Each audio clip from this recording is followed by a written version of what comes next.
नमस्कार दोस्तों, हर हर महादेव। स्वागत है आपका हमारे YouTube चैनल में। दोस्तों, आज की जो कहानी है बहुत ही प्रेरणादायक और ज्ञानवर्धक कहानी है।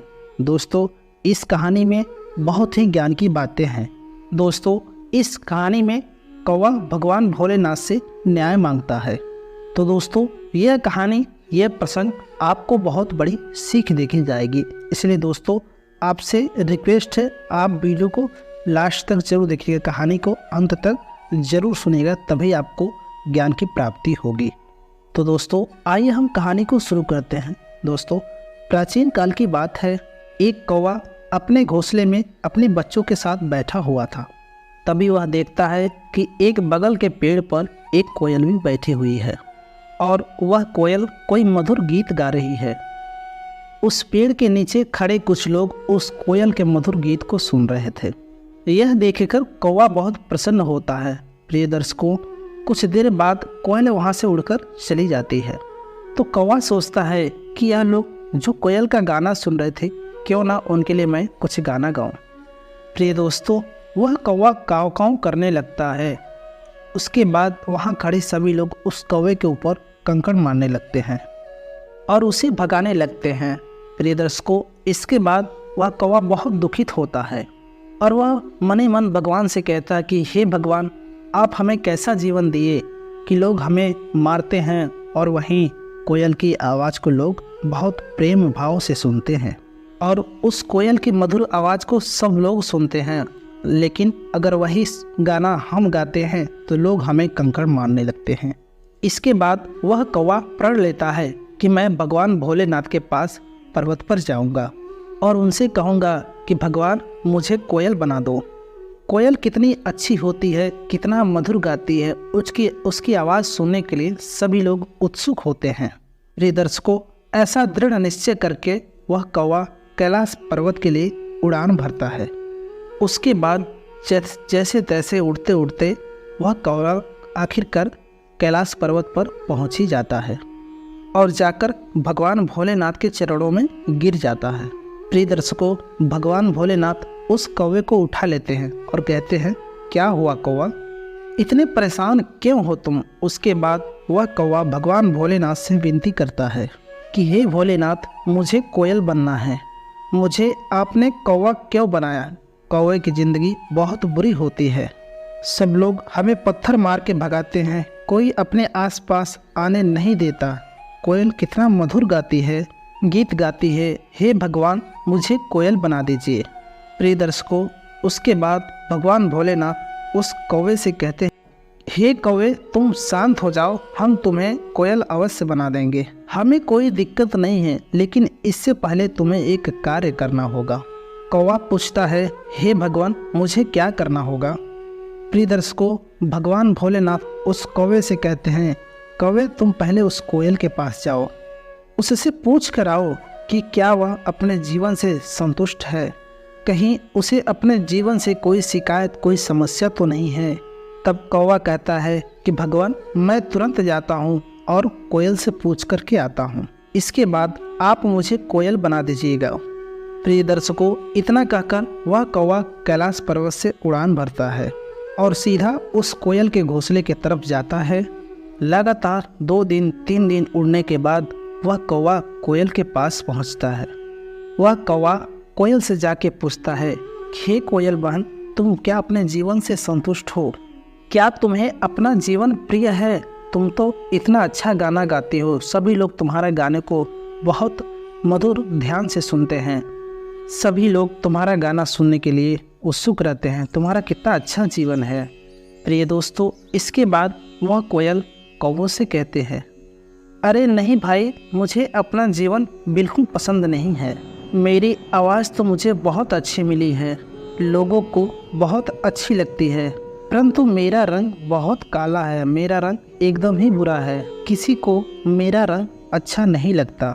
प्रिय दर्शकों, वह कोयल कहती है कि मुझसे अच्छा जीवन तो हंस का है, वह एकदम सफ़ेद रंग का होता है, उसका रंग एकदम साफ होता है, उसका जीवन बहुत अच्छा है, वह कितना सुंदर दिखता है, सब लोग उसको देखते हैं, उसके साथ फ़ोटो भी खिंचवाते हैं। मुझे तो ऐसा लगता है कि सबसे अच्छा जीवन हंस का है। इतना सुनते ही वह कौवा सीधे कैलाश पर्वत की तरफ बढ़ता है और कैलाश पर्वत की तरफ उड़ान भरता है। प्रिय दर्शकों, एक बार फिर उड़ने के बाद वह कौवा कैलाश पर्वत पर पहुंचता है और जाकर भगवान भोलेनाथ से कहता है कि हे भोलेनाथ, मुझे कोयल नहीं बनना। वह तो खुद अपने जीवन से निराश है। आप मुझे हंस बना दीजिए, हंस का जीवन सबसे अच्छा होता है। प्रिय दर्शकों, भगवान भोलेनाथ ने कहा ठीक है, हम तुम्हें हंस भी बना देंगे, तुम चिंता मत करो। परंतु कौवा, तुम एक बार हंस से भी जाकर के पूछ लो कि वो अपने जीवन में संतुष्ट है, अपने जीवन से सुख है कि नहीं। उसके बाद हम तुम्हें हंस बना देंगे। इतना सुनने के बाद वह कौवा भगवान भोलेनाथ से कहता है कि हे भगवान, मैं हंस से पूछ करके आता हूँ, इसके बाद आप मुझे हंस बना दीजिएगा। इतना कहते ही कौवा उस कैलाश पर्वत से उड़ान भरता है और सीधा एक झील की तरफ जाता है।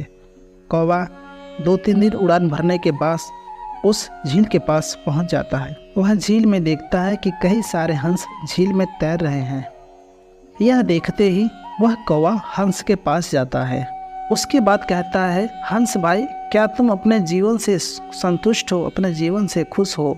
क्योंकि तुम्हारा रंग इतना सफ़ेद है, तुम इतने सुंदर दिखते हो, क्या तुम अपने जीवन से संतुष्ट हो? कौवे की बात सुनते ही हंस कहता है, कौवा भाई, मैं अपने जीवन से संतुष्ट नहीं हूँ, क्योंकि मैं हमेशा पानी में ही घूमता रहता हूँ। मेरा रंग सफ़ेद है, एकदम सा सफ़ेद है। इससे अच्छा तो रंग तोते का होता है। वह अलग अलग पेड़ों पर बैठकर मीठे मीठे फल खाता रहता है और उसका रंग भी कितना अच्छा है, हरा हरा उसका रंग और लाल उसकी चोंच। वह कितना रंगीन है। मुझे तो लगता है कि सबसे अच्छा जीवन तोते का होता है। प्रिय दर्शकों, उस हंस की बात सुनकर कौवा वहाँ से उड़ान भरता है और कैलाश पर्वत की तरफ चला जाता है।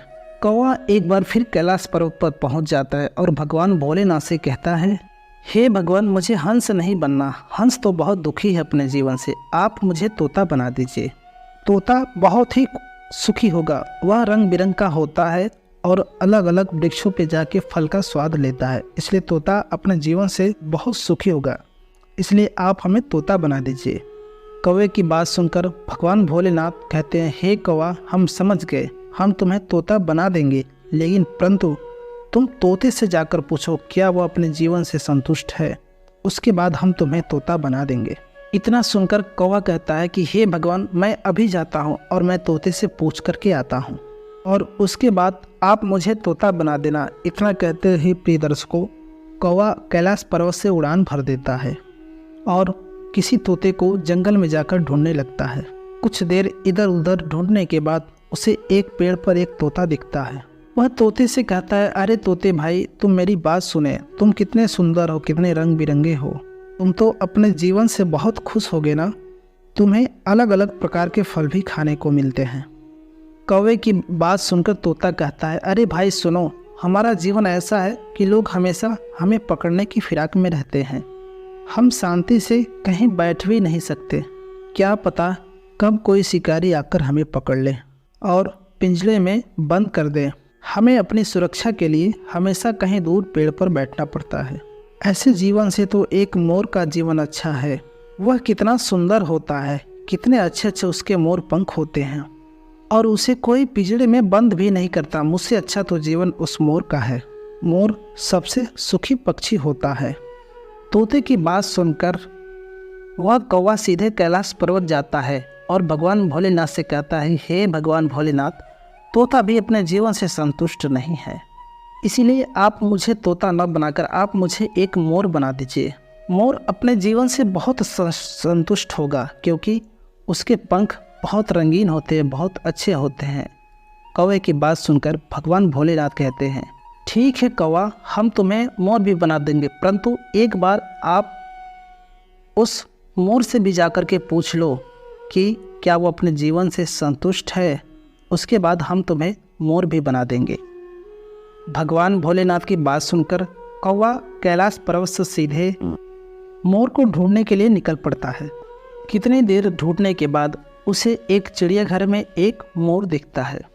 वह देखता है कि मोर पिंजरे में बंद है और उसे कई लोग बाहर से देख रहे हैं और उसके साथ फ़ोटो खिंचवा रहे हैं।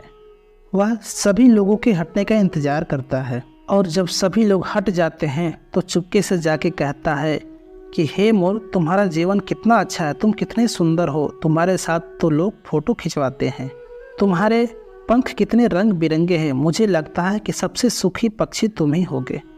कौवे की बात सुनकर मोर कहता है, नहीं कौवे भाई, मैं सुखी नहीं हूँ, उल्टा मैं बहुत दुखी हूँ।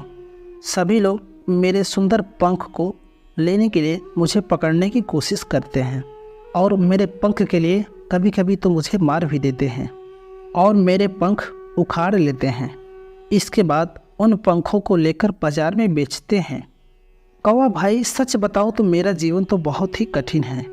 जब कोई मेरे पंख को निकालता है तो मुझे बहुत दर्द होता है। मैं इस देश का राष्ट्रीय पक्षी हूँ, इसके बावजूद मुझे चिड़ियाघर में पकड़ के रखा जाता है।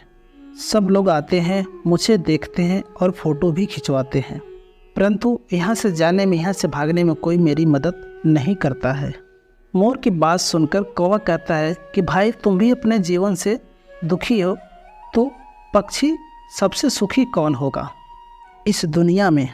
तब मोर कहता है कि भाई, सबसे सुखी पक्षी तुम हो, तुम्हें कोई पकड़ने नहीं चाहता, न तो तुम्हारे पंख कोई लेना चाहता और तुमसे हमेशा हर कोई दूर रहना चाहता, तुम्हें हमेशा दूर भगाता है, तुम्हें पकड़ने की कोशिश भी नहीं करता है। तुम जो चाहो वो कर सकते हो, जहाँ चाहो वहाँ जा सकते हो, तुम्हारा जीवन सबसे अच्छा है, तुम सबसे सुखी पक्षी हो। मैं खुद कौवा बनना चाहता हूँ। मोर की ऐसी बातें सुनकर कौवे की आंखों में आंसू आ जाते हैं और वह सोचता है कि मैं कितना पागल था जो अपना अस्तित्व नहीं पहचान पाया, अपने जीवन का सुख नहीं देख पाया और मैं दूसरों के सुख के पीछे भागता रहा। वह तुरंत वहाँ से उड़ता है और कैलाश पर्वत पर जाता है और जाकर भगवान भोलेनाथ के चरणों में गिर जाता है और कहता है, आप मुझे माफ़ कर दीजिए, आप जो करते हैं अच्छा करते हैं, आप जिसे बनाते हैं अच्छा बनाते हैं। मैं समझ गया भगवान, आपने मुझे कौवा बनाया, उसके लिए मैं आपका बहुत आभारी हूँ। मुझे अपना जीवन बहुत प्रिय है प्रभु। मैंने देखा कि सारे पक्षी अपने जीवन से बहुत दुखी हैं, जिसका जीवन सबसे सुखी है वह मैं हूँ।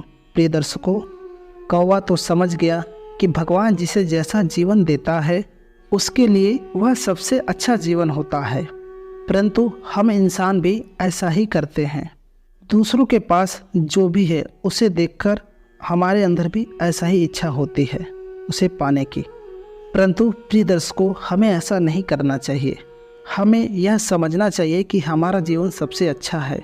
भगवान ने हमें जो दिया है, भगवान भोलेनाथ ने हमें जैसा बनाया है वह सबसे अच्छा बनाया है और हमें अपने जीवन से संतुष्ट रहना चाहिए। तो प्रिय दर्शकों, यह कहानी कैसे लगी हमें कमेंट बॉक्स में ज़रूर बताएं और ऐसे ही ज्ञानवर्धक प्रेरणादायक कहानी सुनने के लिए हमारे चैनल को सब्सक्राइब ज़रूर कर दीजिए और भगवान भोलेनाथ के अगर आप सच्चे भक्त हैं तो कमेंट बॉक्स में हर हर महादेव ज़रूर लिख दीजिए। दोस्तों, मिलते हैं हम आपसे एक और नई कहानी के साथ। तब तक के लिए नमस्कार। हर हर महादेव। जय श्री राम।